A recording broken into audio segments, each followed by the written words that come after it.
Over his 60-year tenure as the Prince of Wales, the second longest in history after the current king, Charles III, Edward VII and Queen Alexandra of Denmark would have 6 children together. Ever since the two were married on the 10th of March 1863, Queen Victoria was anxiously awaiting a new grandchild. But even the Queen couldn't see how Alexandra's slight frame and her 22-inch waist could be conducive to childbearing. Her daughter-in-law's physical figure was not the only thing that the Queen was concerned about. She wrote to her eldest daughter Vicky, "Are you aware that Alix has the smallest head ever seen? I dread that, with Bertie's small empty brain, very much for future children. Victoria said that Alexandra will become a skeleton, and hopes of pregnancy there cannot be, but hopes of pregnancy there became. So here are the lives of the children of Alexandra and Edward. The firstborn child of the future King Edward VII and his wife Alexandra of Denmark, and the eldest British-born grandson of Queen Victoria was Prince Albert Victor, who was born 2 months prematurely on the 8th of January 1864. Edward and Alexandra had been at Osborne spending the Christmas season with the Queen when the pregnant Princess of Wales started to complain of slight pains in her stomach. That afternoon she insisted on being pushed in a sledge to watch Edward play a game of ice hockey, but the cold and her stomach pains forced her to leave early, and she gave birth at 9 p.m. that night. Because his younger brother George, the future George V, was born less than 17 months after Albert Victor, the two princes were to be educated together. From what we know, the prince never excelled academically, and after much discussion, it was decided that the royal brothers would spend 3 years at sea. They travelled to the Caribbean, South Africa, Australia, South America, and East Asia, where both Albert Victor and George got tattoos while they visited Japan. By the time the brothers returned to England, Albert had turned 18, and he was sent to study at Cambridge's Trinity College. Still not particularly academically adept, Albert was excused from examinations and lived alongside the university's teachers as opposed to the other undergraduate students. He served as a cadet in the 2nd Cambridge University Battalion before he was gazetted as an officer, and in 1888, the 24-year-old Albert was awarded an honorary degree by the university. Just a year later, Albert Victor proposed to Princess Alix of Hesse, the future Empress of Russia, but she refused, writing to the prince later that they cannot marry even though it grieves her to pain him. That same year, though, Albert became implicated in the Cleveland street scandal, when a 15-year-old messenger boy confessed to working as a prostitute for a pretty aristocratic clientele. Although Albert Victor's involvement was never substantiated, his trip to India amid the fallout only raised suspicions. The New York Times even argued that because of the scandal, Albert should never be allowed to ascend the throne, calling him a stupid, perverse boy. The rumor would continue to stalk the life and memory of Albert for decades to come. Albert finally found future marital success in Princess Mary of Teck when she accepted his proposal on the 3rd of December 1891. But before the wedding could take place, Albert Victor fell ill and died from pneumonia in January the next year, less than a week after his 28th birthday. In the wake of Albert's death, his father Edward wrote that he would have, quote, gladly given his own life if it would have saved his beloved sons. The second child of Edward VII and Queen Alexandra was George, who was born on the 3rd of June 1865, and was raised as the second son of royalty typically was, destined to serve in the military. George accompanied his brother Albert on their 3-year world tour, and when it was arranged that his older brother would study at Cambridge, George joined the Navy under the command of his uncle Prince Alfred. A year after the death of his brother Albert Victor, George himself, the new future heir, proposed to his dead brother's fiancée. George and Mary were married in 1893, and the couple were created the Duke and Duchess of York. They had 5 sons and a daughter together, including the future kings Edward VIII and George VI.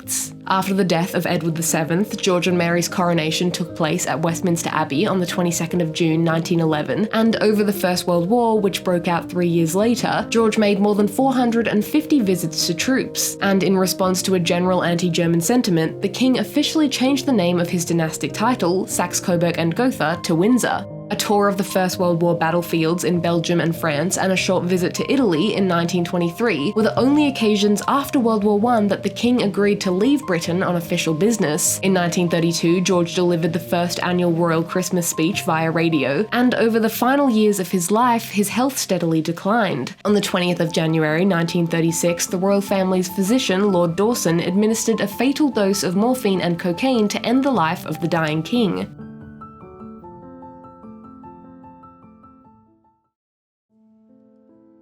Edward and Alexandra's third child and eldest daughter Louise was born on the 20th of February 1867. She was interested in acting, photography, and was taught to play guitar by the German virtuoso Katharina Pratten, who had also tutored Queen Victoria's youngest daughter, Princess Beatrice. Louise was a bridesmaid at Beatrice's wedding to Prince Henry of Battenberg in 1885, and it was there that the 18-year-old princess was introduced to Alexander Duff, the 6th Earl Fife.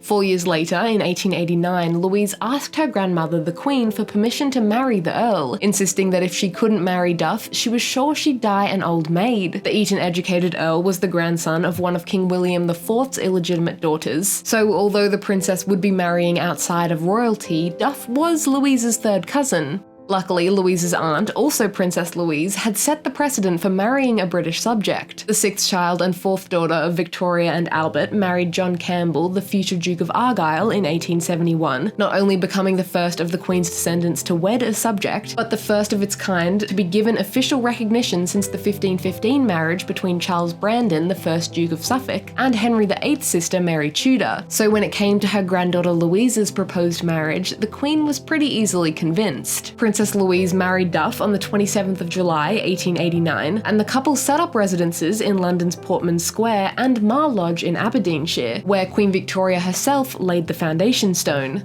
Louise's first surviving child, Princess Alexandra, was born on the 17th of May, 1891, and their second and final daughter, Princess Maud, was born on the 3rd of April, 1893. In 1905, Louise was made Princess Royal by her father, the now King Edward VII, and she succeeded her aunt Vicky, the former German empress who had died of cancer in 1901. At the end of 1911, the same year that she attended her brother King George V's coronation, Louise and her family were shipwrecked off the coast of Morocco during a trip to Egypt. Louise and her daughters were thrown into the sea, and while they eventually escaped unharmed, it was likely as a result of the shipwreck that Duff contracted pleurisy, which killed him in less than a month. After her husband's death, Louise led an even more private life, spending most of her time at Mar Lodge with regular visits to London. By 1925, Louise's health was in decline. Despite the expert care she was able to receive in London, the 63-year-old princess died at her home in Portman Square on the 4th of January 1931. The fourth child and second daughter of Edward and Alexandra was Princess Victoria, born on the 6th of July, 1868. Victoria was educated at home alongside her sisters and spent much of her free time horse riding, reading, dancing, and taking photos. The young princess had pet dogs, and it's said that she kept a tamed pigeon which she took on walks. Although Queen Alexandra came to rely on all of her daughters, Victoria especially would become her mother's most constant companion. Much to her mother's satisfaction, the princess never married. The Russian Grand Duchess Olga wrote that Queen Alexandra treated Princess Victoria like a glorified maid. When she appeared in public, it was alongside her parents, and when her father Edward VII died, Victoria went into mourning with her mother. Victoria had spent nearly 60 years as her mother's potentially suffocated companion by the time Alexandra died in 1925. Victoria spent the rest of her life at her Buckinghamshire home, calling her brother King George every day, and it was his attendance at Victoria's funeral on the 7th of December 1935 that was said to have hastened his own death, with the king himself dying just the next month. Maud, the fifth and last surviving child of King Edward and Queen Alexandra, was born at Marlborough House on the 26th of November 1869. She was educated at home, loved outdoor sports, and was known as Harry to her family, likely a tribute to Edward VII's friend, Admiral Henry Keppel, and a testament to her supposed boyishness. Maud and her siblings would spend summers in Denmark visiting their mother's family, and it was during these regular family gatherings that Maud got to know her first cousin, Prince Carl of Denmark, who was the second son of the heir to Denmark's monarchy, Frederick VIII. Although there had been talk about either Maud or her sister Victoria marrying the second in line to the Danish throne, Prince Christian, it was Prince Carl that pursued the English princess. Carl proposed, Maud accepted, and the couple were officially engaged in October 1895. On the 22nd of July the next year, Maud and Carl were married, and Edward gave his daughter and her new husband Appleton House on the Sandringham estate, where the homesick Maud would stay during her regular visits to England. 7 years after they were married, Maud and Carl's one and only child, Prince Alexander, was born on the 2nd of July 1903. Even though it seemed like Maud would be destined for a somewhat understated royal life as the wife of the future king's second son, the 1905 dissolution of Norway's 91-year-old union with Sweden completely transformed the English princess's future. Norwegian men, the only ones who were allowed to vote, had overwhelmingly backed the union's dissolution at the polls. Sweden formally recognized Norwegian independence in October, and the Swedish King Oscar II renounced his and his descendants' claims to Norway's throne. Soon, a delegation traveled to Denmark to offer Prince Carl the Norwegian crown. Carl was distantly related to the medieval kings of Norway, and his mother, Louise of Sweden, was the only child of King Oscar's predecessor and older brother, Charles XV. Carl agreed to the offer on the condition that he had the support of his potential subjects, so another plebiscite was held, the second in 3 months, and more than 3/4 of the voting population chose to establish a monarchy rather than a republic. Carl and his descendants were elected as the new dynasty of a new Norway. He chose the traditional regnal name Håkon, and his son was renamed Olaf. Carl and Maud were crowned King and Queen of Norway on the 22nd of June 1906, and Maud's 30-year queenship was marked by the private support of charities, her elegant fashion sense, and the establishment of a fund in her name to assist those harmed by the First World War. Maud's final public appearance was at the coronation of her nephew, King George VI, in May 1937. Norway's queen fell ill during a visit to England the next year, and although she survived a stomach operation, possibly to remove cancer, she unexpectedly died 4 days later.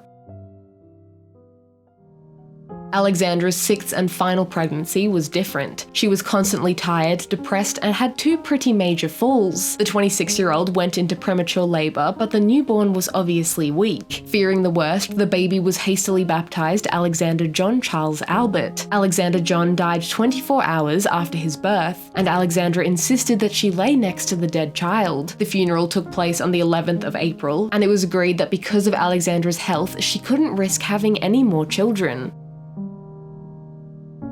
So those were the lives of the children of Edward VII and Queen Alexandra of Denmark.